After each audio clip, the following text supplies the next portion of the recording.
Lorrain n'a pas tremblé sur la pelouse de Gerland, dans l'obligation de gagner ses 2 derniers matchs de la saison pour obtenir son 4e sac. Et puis, eh bien, le premier but vient de cette superbe action de Louisa Nessib qui sert Katia. Katia elle-même va servir à l'aile Elodie Thomis qui va se jouer de la défenseuse de Saint-Brieuc. Elle centre pour Louisa Nessib qui marque donc ce but à la 15e minute de jeu. Le numéro 10 de l'OL, on le retrouve à nouveau, qui va trouver la faille quelques minutes plus tard en déposant un corner sur la tête de Laura Georges qui dévie pour Corinne Franco. Louisa Nessib une nouvelle fois qui centre, et là c'est tête rageuse de Katia, 3-0 pour la première période. Saint-Brieuc est débordé donc avant la mi-temps.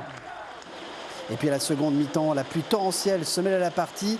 Et tout juste entrée en jeu, Sandrine Bretigny-Brett va servir Elodie Thomis dans la surface pour le 4e but lyonnais. Nous sommes à la 75e minute et le calvaire des Bretonnes n'est pas terminé.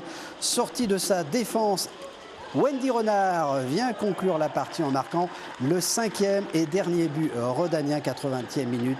L'OL remporte la mise 5-0 et conserve sa seconde place de leader. Des filles qui possèdent un point d'avance sur Juvisy qui a battu Montigny, la lanterne rouge. C'est donc la dernière ligne droite, dérapage interdit et grosse motivation au micro de Vivien Ramirez.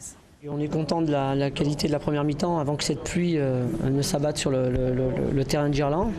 Donc non, très satisfait de l'état d'esprit d'abord et du groupe, puisqu'on a fait la différence au bon moment. Et puis ensuite on a un peu déroulé, on aurait pu peut-être faire un peu mieux en deuxième mi-temps, mais voilà, il faut être tolérant par rapport à cette pluie qui nous a empêché certainement de bien évoluer. C'est vrai qu'en gagnant aujourd'hui, on fait un pas vers le titre de championne de France. Donc on va continuer dans cet état d'esprit. Je pense qu'on a retrouvé de l'efficacité devant le but. C'est ce qu'on n'a pas pu produire contre Paris la semaine dernière. Donc c'est de bonne augure pour la suite. Et voilà, on est bien lancé. Je pense que les filles elles sont assez motivées pour aller chercher un autre titre. La première chose, c'est le championnat de France. Après, la Coupe d'Europe, c'est sûr que c'est quelque chose de très important et où on se donne beaucoup. Mais pour faire la Coupe d'Europe, il faut être aussi championne ou deuxième maintenant. Mais si on veut avoir un peu de vacances, il vaut mieux être première parce que les matchs commencent tôt. Donc non, c'est le titre, c'est le plus important. Et quelques-unes de ces filles rejoindront l'équipe de France dès le championnat terminé. La transition est facile.